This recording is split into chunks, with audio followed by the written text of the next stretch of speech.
हम्म। तो अपनी चर्चा चतवार्थ सारजी के आधार से कल ये चली थी कि चारों अनुयोग कार्यकारी हैं।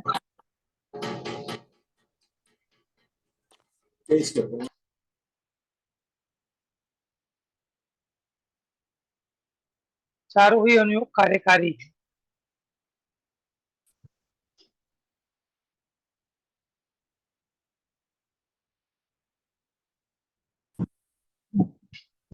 तो कर्णानुयोग और द्रव्यानुयोग एक सामान्य से और एक विशेष बने जीवादि पदार्थों का निरूपण करता है। तो कल अपनी बात आई थी, जैसे एकड़े के बिना कितनी भी बिंदियां लगाएं उनकी कोई कीमत नहीं है, उसी प्रकार सम्यक्त के बिना जितनी क्रियाएं हैं वो अपने फल को देने वाली नहीं, माने प्रयोजन सिद्ध नहीं होगा। पुण्य बंद तो हो जाएगा, लेकिन जो मोक्ष के लिए हम उन क्रियाओं का आश्रय ले रहे हैं उसमें वो कार्यकारी नहीं होंगे।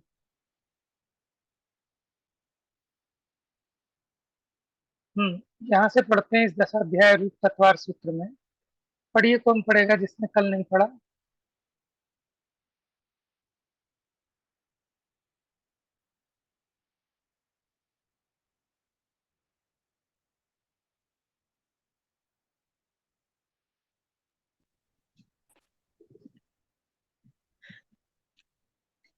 इस दशाध्याय रूप तत्वार सूत्र में चारों अनुयोगों का रहस्य विद्यमान है। अतः जीवादि तत्वार्थों को जानने के लिए इस तत्वार्थ सार नामक शास्त्र का अभ्यास करना योग्य है।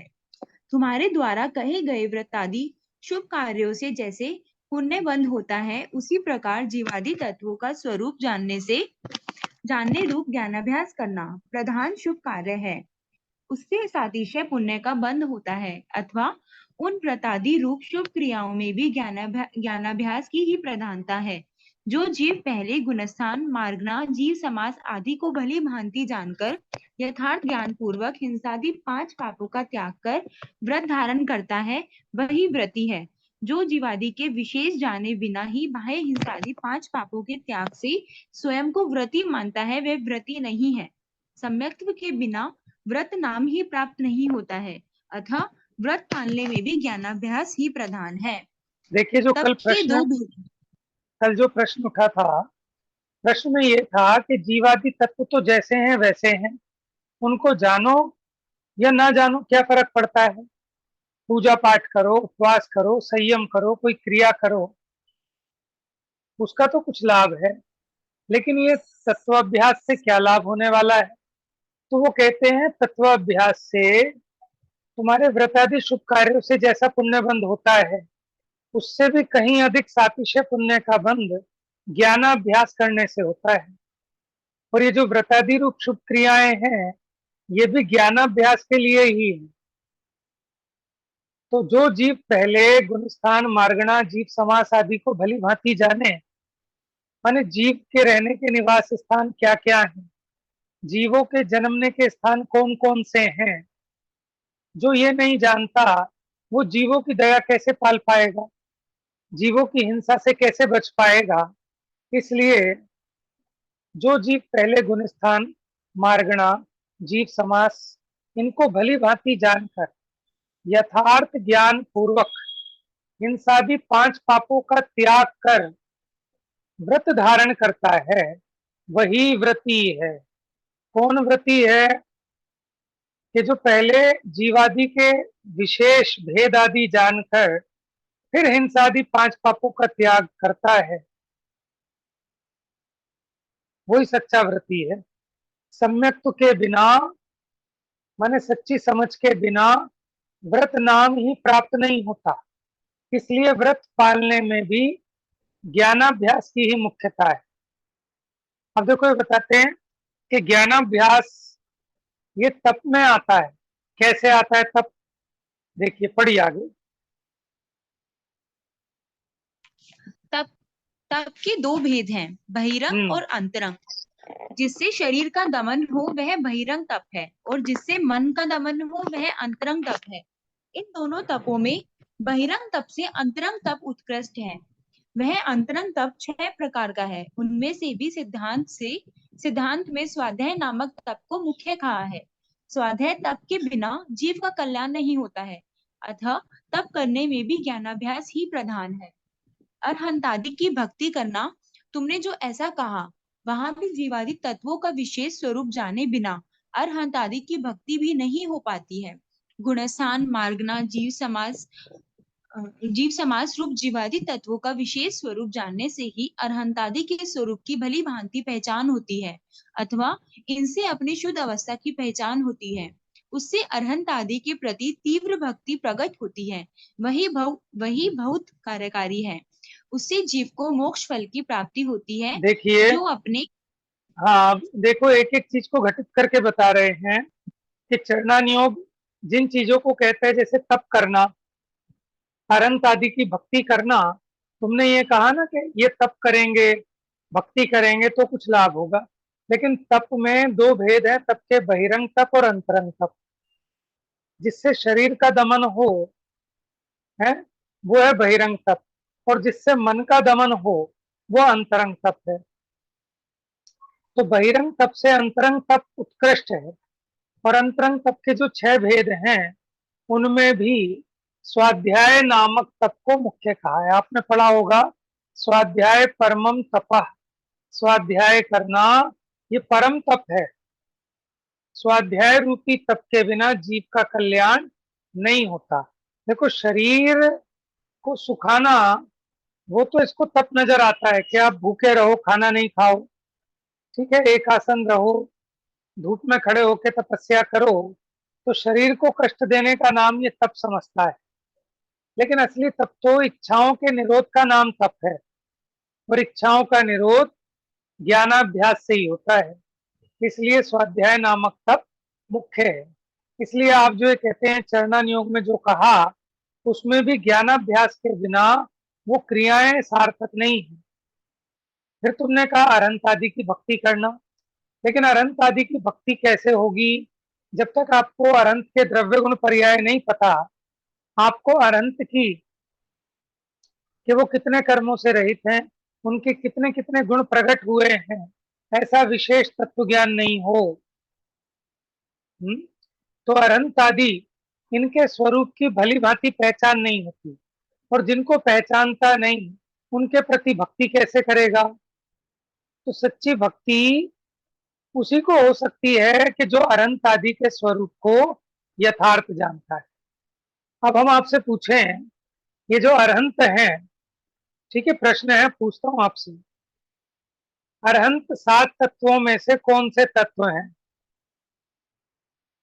अरहंत भगवान 7 तत्वों में से कौन से तत्व हैं? हाथ खड़ा करेंगे जिसको पता है। हम्म, कौन बता रहा है? हाँ, शिवानी। और मोक्ष किसी ने तत्व। बताना है? बताओ। विशुद्धि, बताओ बताओ। जीव तत्व। जीव तत्व। और बताइए।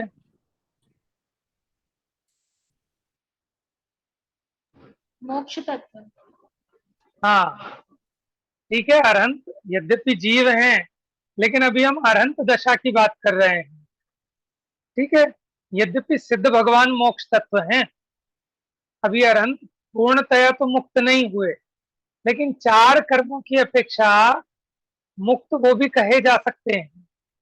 हम्म, अभी 8 कर्मों से मुक्त नहीं हुए, लेकिन 4 कर्मों से मुक्त हुए, इस अपेक्षा आप मोक्ष तत्व कह सकते हैं।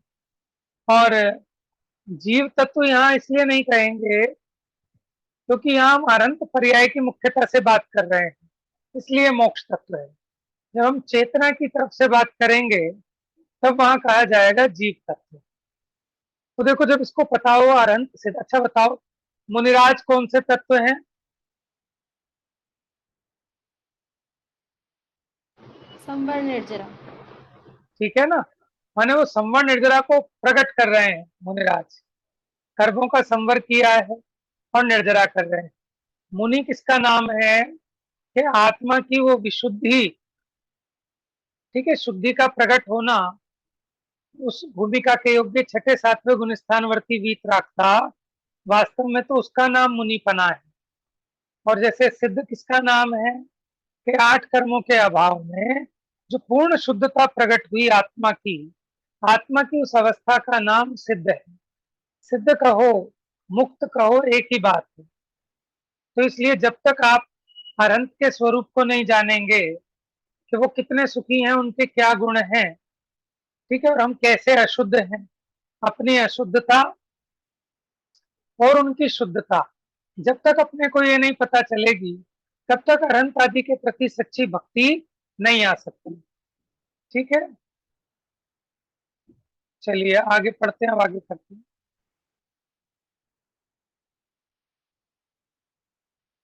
जो अपने कुल क्रम के अनुसार अनंत आदि की भक्ति करते हैं, माने घर में देखा देखी कि हमारे बड़े भी पूजते थे इसलिए हम भी पूजते हैं, तो उन्हें पुण्य तो होता है, लेकिन हल्का पुण्य होता है, किंचित पुण्य होता है, और वो उससे संसार की भोग सामग्री ही प्राप्त होंगी। इस प्रकार अनंत आदि की भक्ति में भी एक ज्ञानाभ्यास ही प्रधान है। अब पढ़िए नेक्स्ट कोई और। मैं पढ़ू अब भैया? हाँ पढ़ो बेटा। तुमने जो दान देना कहा, वहां दान के 4 भेद है। उनमें से आहार दान, औषधि दान, अभय दान, ये 3 दान तो मात्र उसी समय क्रमशः क्षुधा के दुख को, रोग के दुख को और मरणादि भय के दुख को ही दूर करते हैं, परंतु चौथा ज्ञान दान तो अनंत भव संबंधी दुख को दूर करने में कारण है। अतः तीर्थंकर केवली भगवान की और आचार्यादि की भी ज्ञान दान में ही प्रमुख प्रवृत्ति है। इस प्रकार ज्ञान दान सभी में उत्कृष्ट है। यदि स्वयं ज्ञानाभ्यास करता है तो अपना भला करता है, तथा यदि अन्य जीवों को ज्ञान दान देता है तो अन्य का भी भला होता है। यदि स्वयं ने ज्ञानाभ्यास नहीं किया हो तो अपना और अन्य का भला कैसे करेगा? इस प्रकार ज्ञानाभ्यास बिना दान देना कुछ कार्यकारी नहीं है। देखो, जो चरणान योग ने उपदेश दिया उसकी द्रव्यान योग से संगति बिठा रहे हैं। चरणानुसारी द्रव्यम द्रव्यानुसारी चरण, कि अगर आपको आचरण भी करना है तो पहले द्रव्यान योग से आपको है तत्वादि के स्वरूप को समझना पड़ेगा। जैसे आपने दान देने की बात कही कि दान दें, तो दान 4 प्रकार, उसमें आहार दान दोगे तो उसके 4-6 घंटे की मुसीबत निपट जाएगी। औषधि दान दोगे तो उसका जो रोग था, ठीक है, 2-4-6 दिन, साल 2 साल। और अभयदान दोगे तो इस जन्म संबंधी दुख मिट जाएगा, उसका भय मिट जाएगा। लेकिन अगर ज्ञान दान दे दिया तो उसके अनंत अनंत भव संबंधी दुख दूर हो जाएंगे। ठीक है, और तीर्थंकर भगवान भी अगर कोई दान देते हैं तो एक ज्ञान दान ही तो देते हैं, आचार्य आदि भी ज्ञान दान ही देते हैं, इसलिए सभी दानों में ज्ञान दान उत्कृष्ट है। क्या हम ऐसे भी कह सकते हैं कि ज्ञान दान तो एक ही बार ही देना पड़ेगा, तो भी हम्म पूरी लाइफ के लिए वो यूजफुल हो सकता है, और हम्म बाकी के सब दानों को बार बार देना पड़ेगा तभी वो यूजफुल हो पाएंगे, नहीं तो वो बाद में दोबारा भी आ सकती है, बीमारी भी दोबारा आ सकती है। सही बात है, ऐसा ऐसा हम भी कह कह सकते हैं सकते हैं, क्या? कह सकते हैं, ऐसा भी कह सकते हैं। और भैया जो ये ज्ञान दान होता है, जैसे ट्यूशंस देते हैं या फिर टीचिंग करते हैं तो उसमें सैलरी मिलती है, तो वो ज्ञान दान है या फिर हम तो अपनी एजुकेशन को सेल कर रहे हैं फिर वो? देखो, ज्ञान हम यहाँ किसको कहेंगे? या विद्या सा विमुक्त है, वो ज्ञान जो आपको आनंद उत्पन्न करे, आपके परिणामों में साता उत्पन्न कराए, एक्चुअल में तो वो ज्ञान दान है। ठीक है, लेकिन लौकिक में जैसे अक्षर विद्या, अगर उसको अक्षर विद्या का ज्ञान होगा तो लौकिक में भी उसका कल्याण होता है। ठीक है, लेकिन आप देखिए आपकी नियत दान देने की है या अपनी अर्निंग करने की है, तो डिपेंड करता है ना दोनों पर। इसी प्रकार मान लो, जैसे हम कोचिंग देते हैं लौकिक में, उसी प्रकार हम धर्म में भी कोचिंग दें कि हम 1000 रुपये घंटा लेंगे सबसे, एक क्लास के 1000 रुपये। ठीक है, तो ऑटोमेटिक हमारी भावों की विशुद्धि वैसी नहीं बन पाएगी जैसी, क्योंकि अब प्रयोजन चेंज हो गया, हमारा अभिप्राय चेंज हो गया। अब हमारा टारगेट क्या होगा कि अधिक से अधिक पैसा कमाए, ठीक है।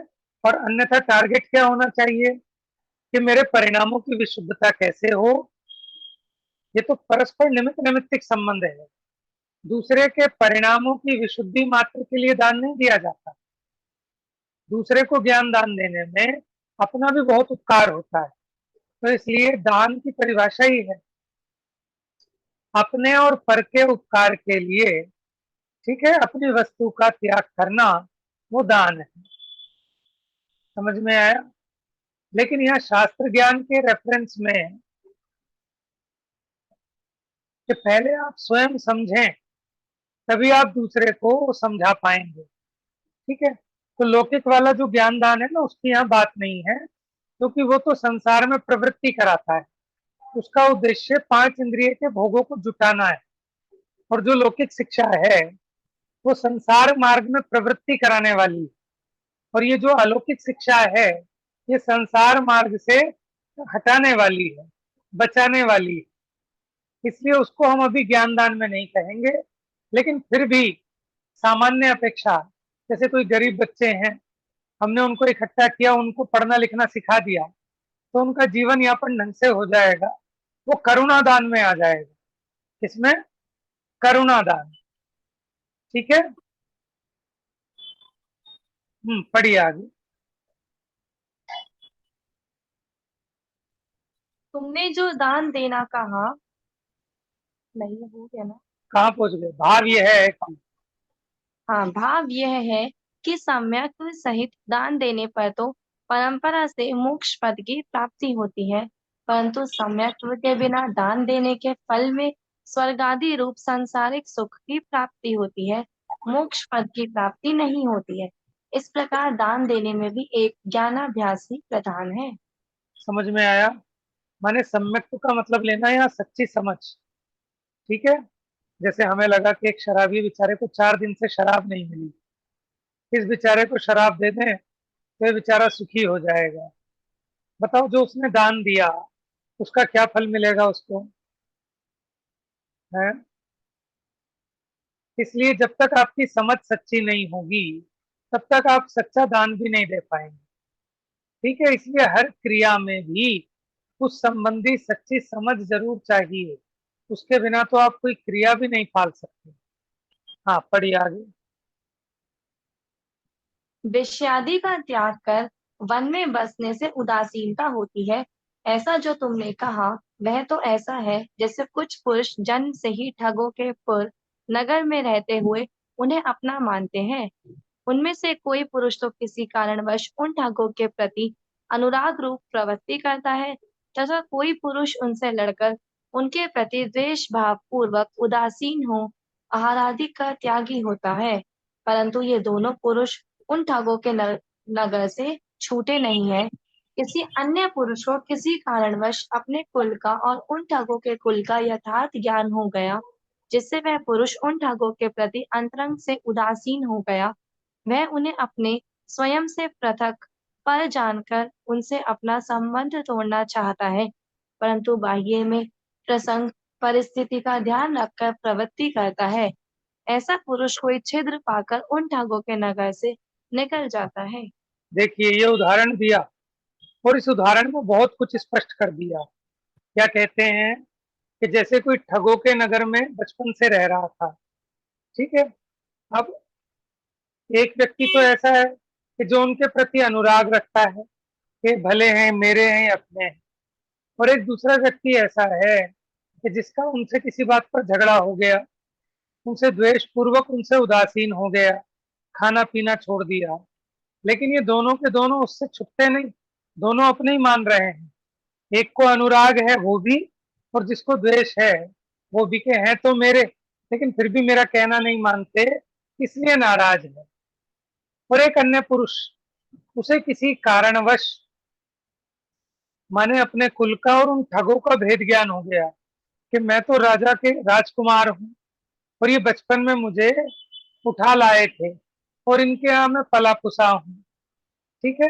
अब अंदर से उसको भेद विज्ञान हो गया कि ये ठग हैं जिन्हें मैं अपना बाप समझ रहा था, ये मेरे पिताजी नहीं है, ये तो ठग हैं।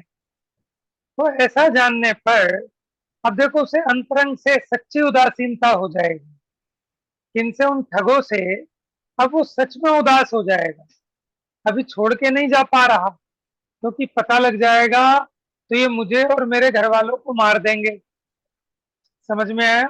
अभी भले उनके साथ रहे लेकिन भीतर में अब उनसे अपना संबंध तोड़ना चाहता है, लेकिन बाहर में परिस्थिति के हिसाब से प्रवृत्ति करता है। और जब उसे मौका मिलता है तो वो उन ठगों के नगर से निकल जाता है। तो यानी इसको सच्ची समझ हो गई। तो सच्ची समझ पूर्वक भीतर में इसका मोह टूट गया, उसके प्रति भेद विज्ञान हो गया। यानी सच्ची समझ पूर्वक जो त्याग हुआ वो सच्चा त्याग हुआ। समझ में आया ना? अब देखो सच्ची समझ तो हुई नहीं, लेकिन फिर आपने घर से झगड़ा हो गया और आप मुनि बन के जंगल में चले गए, लेकिन मानते तो ऐसे ही हो कि वो मेरी पत्नी थी, वो मेरे बच्चे थे, मेरा कहना नहीं मानते थे।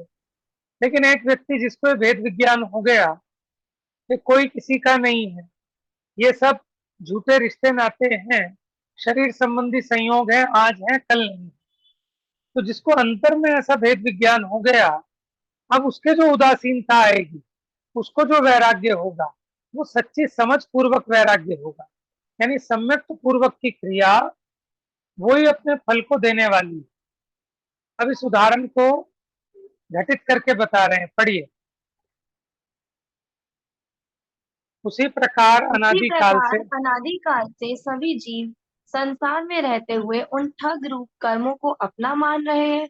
उनमें से कोई जीव तो उन कर्मों को अपना ही जानता हुआ किसी कारणवश किन्हीं शुभ कर्मों के प्रति अनुराग रूप प्रवृत्ति करता है, तथा कोई पुरुष अशुभ कर्म को दुख का कारण जानकर उनके प्रति द्वेष भाव पूर्वक उदासीन हो विषय आदि का त्यागी होता है।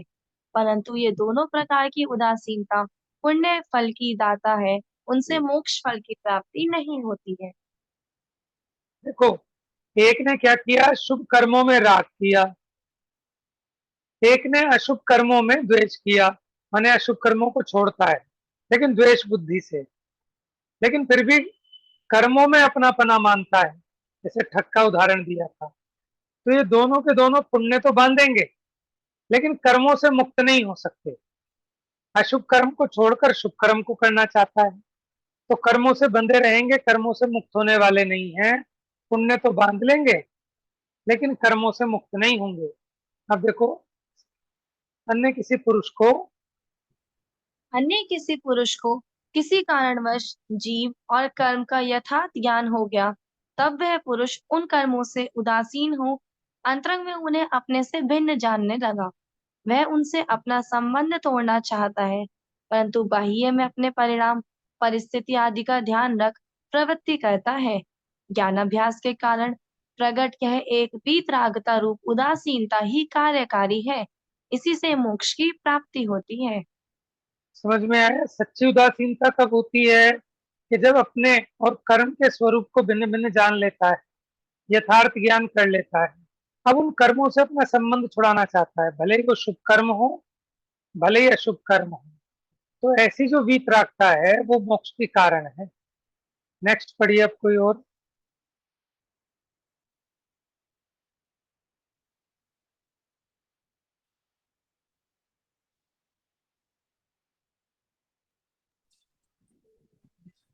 यह है कि कर्मों को अपना मानकर एक तो शुभ क्रिया करता है और दूसरा अशुभ कर्मों को दुख का कारण जानकर संसार से उदास हो विषय आदि का त्याग करता है। परंतु यह दोनों उदासीनताएं संसार की कारण है, मिथ्या दृष्टि जीव के होती हैं, अतः यह त्याग करने योग्य है। तीसरी, वीतरागता रूप उदासीन मोक्ष की कारण है। यह सम्यक दृष्टि जीव के होती हैं। इनमें घर में या वन में रहने का आग्रह नहीं है। यह उपादेय हैं, ग्रहण करने योग्य हैं, क्योंकि इस एक वीतरागता रूप उदासीन से ही जीव का कल्याण होता है। अन्य किसी भी रूप से में संसार से विरक्त हो जाने पर भी जीव का कल्याण नहीं होता। इस देखो, प्रकार सच्ची उदासीनता कौन सी है? द्वेष वाली उदासीनता वो सच्ची उदासीनता नहीं है। जैसे घर पर झगड़ा हो गया तो आज हमने खाना नहीं खाया, आज हमारा उपवास है, जाओ, तो ये उपवास सच्चा उपवास नहीं है।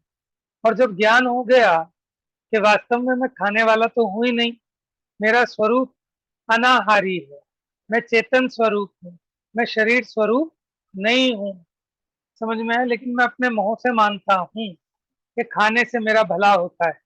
मैं समझ रहा था अब तक प्रभु, भोजन से जीवन चलता है, भोजन बिन नरकों में जीवन, भरपेट मनुष्य क्यों मरता है। जब ऐसा भेद ज्ञान होता है तब उसको जो भोजन से उदासीनता होती है और वो उपवास आदि धारण करता है, वो सच्ची उदासीनता है, वो सच्चा उपवास है। नहीं तो हम तो उपवास इसलिए भी करते हैं कि चलो साहब थोड़ा पेट को आराम मिल जाएगा, थोड़ी मशीनरी क्लीन हो जाएगी, ठीक है। शारीरिक दृष्टि से किया गया ये जो उपवास है, ये सच्चा वीतराग रूप उपवास थोड़ी ना है। इसमें तो शरीर के प्रति ही राग है, और जब शरीर से ही आपको वीतरागता आए, ठीक है ना, अथवा उस वीतरागता रूप अभ्यास करने के लिए भी, कि आज हम एग्जामिन करके देखते हैं, हमने पढ़ा है कि मैं खाना खाने वाला नहीं हूँ, खाने से शरीर नहीं चलता, चलो आज इसका प्रैक्टिकल करके देखते हैं। तो ऐसे अभ्यास रूप से भी करे, समझ में आया ना। लेकिन शरीर की दृष्टि बनी रहे कि शरीर पतला हो जाए, फैट लूज हो जाए, वजन घट जाए, है, तो ये तो शरीर की दृष्टि रही, ये सच्चा उपवास नहीं है। इसको आचार्य देव लंघन कहते हैं। माने नेचुरोपैथी में अथवा आयुर्वेदिक में जब किसी की तबीयत ज्यादा खराब हो तो उसे लंघन कराया जाता है, यानी भोजन छोड़ दो तो स्वस्थ हो जाएगा। तो इस प्रकार उदासीनता में भी एक ज्ञानाभ्यास ही प्रधान है। माने सारी क्रियाएं वो ज्ञानाभ्यास से सार्थक हैं। बिना ज्ञानाभ्यास के कितनी ऊंची ऊंची क्रियाएं करो, वो अपने फल को सिद्ध करने वाली नहीं। हाँ, पढ़िए। विषय आदि को एक दुख का बात कारण तो पूछनी थी। आचार्यों ने भी कहा है। क्या? विषय आदि को दुख का कारण तो आचार्यों ने भी कहा है कि विषय आदि में विषय सुख नहीं है, दुख ही है, विषम हाँ, बाधा तो सहित। इसका उपचार समझना चाहिए ना। विषय नहीं, उस विषय के प्रति जो आपका राग है।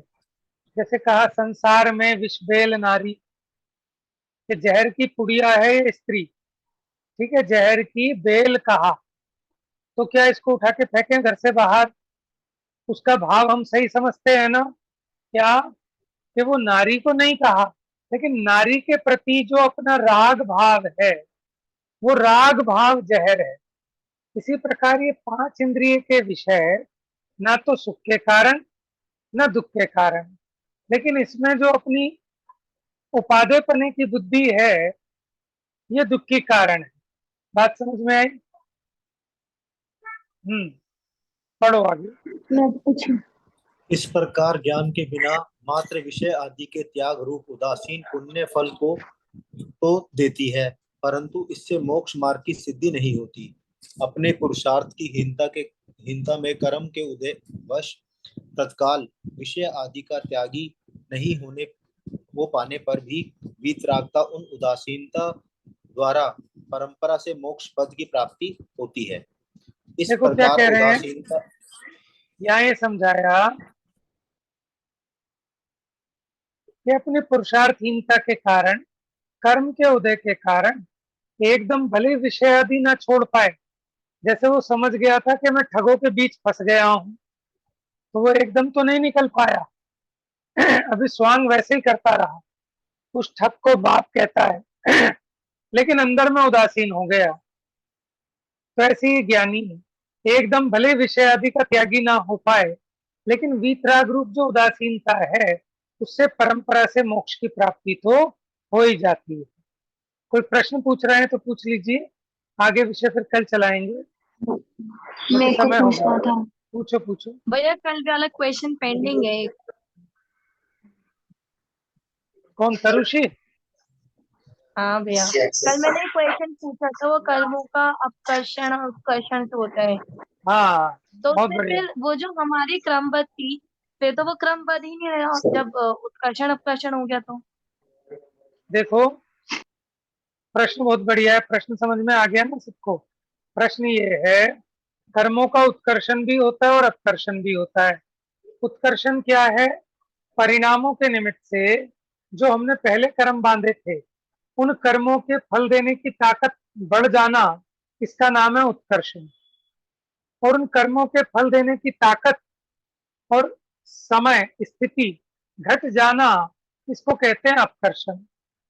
तो एक तरफ आप कहते हो सब कुछ क्रमबद्ध है, तो ये उस कर्मों का उत्कर्षण होना और अपकर्षण होना भी तो क्रमबद्ध है।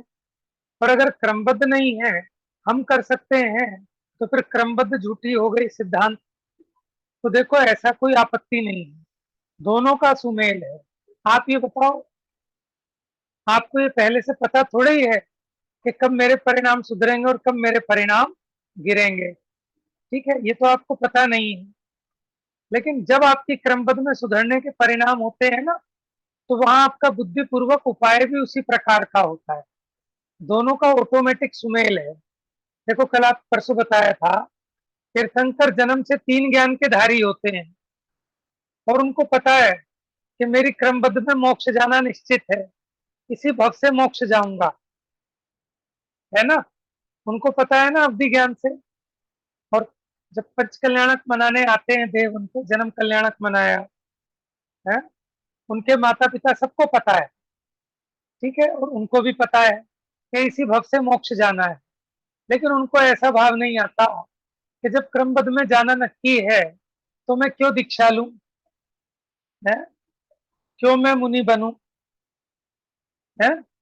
देखो सहज कभी कभी ना जिससे, क्रमबद्ध सोच ना जीव ऐसे स्वच्छंदी भी हो जाते हैं। हाँ, तो वो सही से समझे नहीं। तो समझना कैसे है कि जीव अपना जो पुरुषार्थ कर रहा है, इससे पता लग रहा है कि इसकी क्रमबद्ध में इसका सम्यक दर्शन होना नजदीक है। क्योंकि हमें तो ऐसा केवल ज्ञान है नहीं कि हम कह पाए कि इसकी क्रमबद्ध तब आएगी। लेकिन जब क्रमबद्ध आएगी, तब योग्य पुरुषार्थ भी होगा। समझ में आया?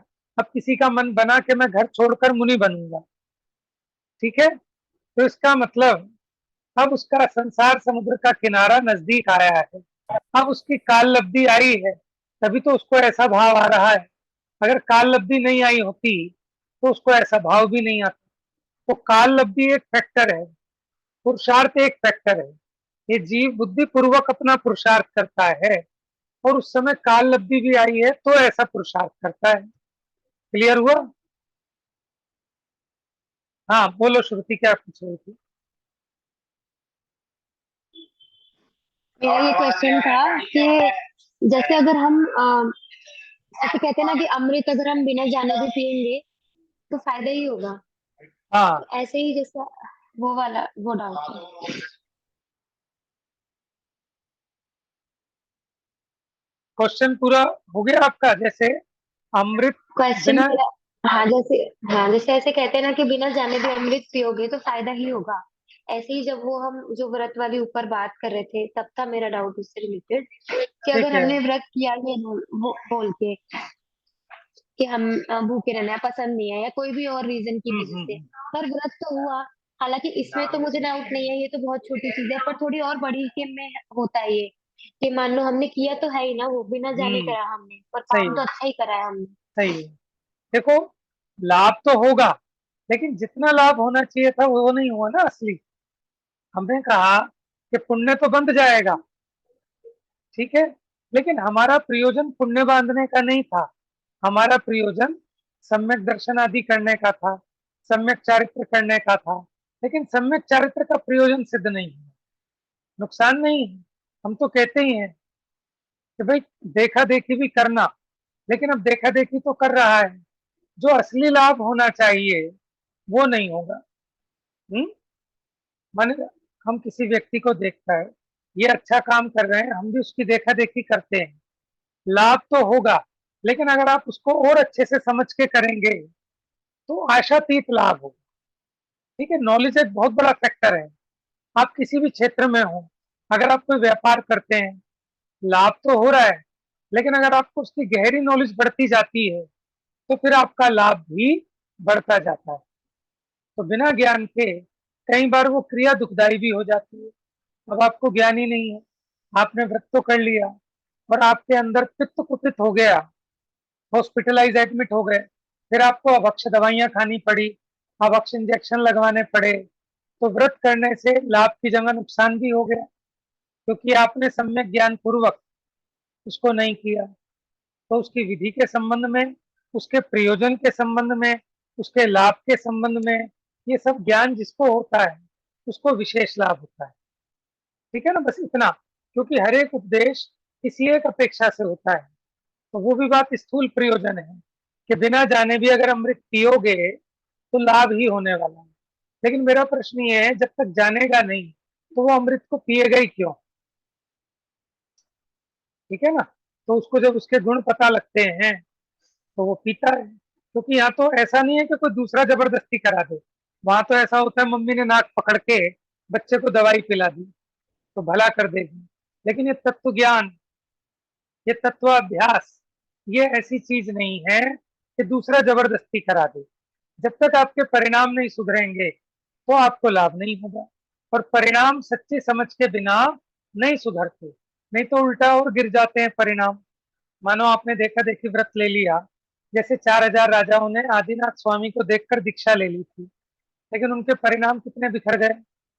तब इंद्र ने आके उन्हें धमकाया कि वस्त्र पहनो और वस्त्र पहन के जैसे प्रवर्तन करना है करो, लेकिन मुनि वेश धारण करके अगर निरर्गल प्रवर्तन करोगे तो हम आपको दंड देंगे। ठीक है, तो हर एक बात की बहुत विवक्षाएं होती हैं, कहीं स्थूल उपदेश है, कहीं सूक्ष्म उपदेश है। ठीक है, जो कुछ नहीं करता उसको कहते हैं अरे भैया धन्यवाद, आज तुम मंदिर चले गए, तुम्हें बहुत धर्म होगा। समझ में आया? लेकिन वो उपदेश उसी के लिए देने लायक है। हम और आप उस उपदेश को सुनकर अपने आप संतुष्ट हो जाएं तो हमारे लिए तो कार्यकारी नहीं है। जो कुछ नहीं करता, ये कुछ ना करने से कुछ तो किया, धीरे धीरे सीख जाएगा परंपरा से, इसलिए वो मुख्यतः से उपदेश होता है। ठीक है, समय हो गया है मेरे ख्याल से, शेष चर्चा कल करेंगे। जा वाणी के ज्ञान से सूझे लोकालोक, सो वाणी मस्तक नमो सदा देता हूँ धो।